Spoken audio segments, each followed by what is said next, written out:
नमस्कार दोस्तों, मैं नीलिमा शर्मा प्रार्थना के महत्व में आप सभी का स्वागत करती हूँ।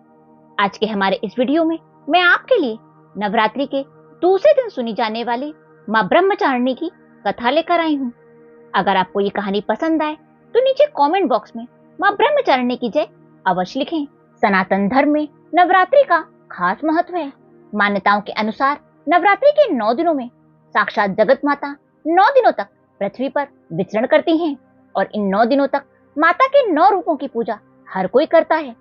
शास्त्रों के अनुसार माता के 9 रूपों की पूजा करने से व्यक्ति के जीवन की सभी बाधाएं दूर हो जाती हैं। माँ दुर्गा की नव शक्ति का दूसरा स्वरूप ब्रह्मचारिणी माता का है। यहाँ ब्रह्म का अर्थ तपस्या से है। माँ दुर्गा का यह स्वरूप भक्तों और सिद्धों को अनंत फल देने वाला है।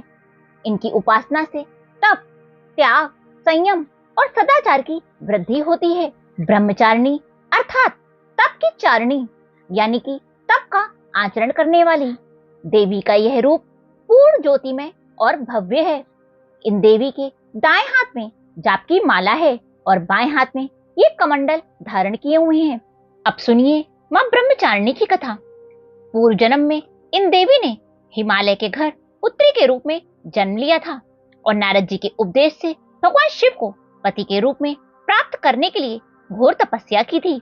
इस कठिन तपस्या के कारण इन्हें तपचारिणी अर्थात ब्रह्मचारिणी के नाम से जाना गया।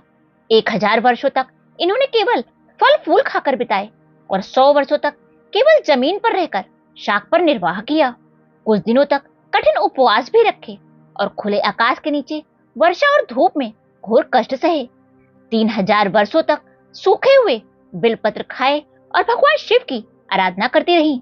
इसके बाद उन्होंने सूखे बिलपत्र भी खाना छोड़ दिया और कई हजार वर्षों तक निर्जल और निराहार रहकर तपस्या करती रही। पत्तों को खाना छोड़ देने के कारण इनका नाम अपर्णा पड़ गया। कठिन तपस्या के कारण देवी का शरीर एकदम क्षीण हो गया। देवता, ऋषि, मुनि और सभी ने ब्रह्मचारिणी की तपस्या की अत्यंत सराहना की और कहा, हे देवी, आज तक किसी ने भी इस तरह की कठोर तपस्या नहीं करी है। यह केवल तुम्हारे द्वारा ही संभव थी। तुम्हारी मनोकामना पूर्ण होगी और भगवान शिव तुम्हें पति के रूप में प्राप्त होंगे। अब तपस्या छोड़कर घर लौट जाओ। जल्द ही तुम्हारे पिता तुम्हें बुलाने आ रहे हैं। उसके बाद मां ब्रह्मचारिणी के पिता इन्हें लेने के लिए आए। ऋषि, मुनि और सिद्धगण की बात मानकर देवी अपने पिता के साथ अपने घर लौट गईं और कुछ ही दिनों बाद इनका विवाह भगवान शिव के साथ हो गया। इस देवी की कथा का सार यह है कि जीवन के कठिन संघर्षों में भी मन विचलित नहीं होना चाहिए।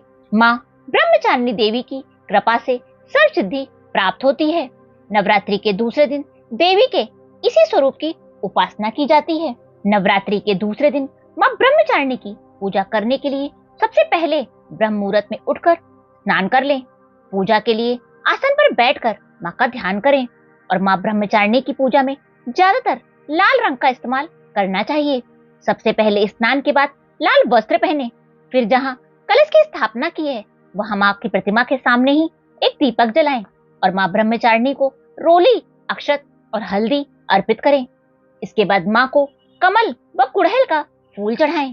इसके बाद माता को चीनी और पंचामृत का भोग लगाएं। ध्यान रखें कि फल में सेब जरूर चढ़ाएं। अब अगरबत्ती लगाएं और देवी माँ के बीज मंत्र का 108 बार जाप करें। नवरात्रि में प्रतिदिन दुर्गा सप्तशती का पाठ करना बहुत ही शुभ माना जाता है।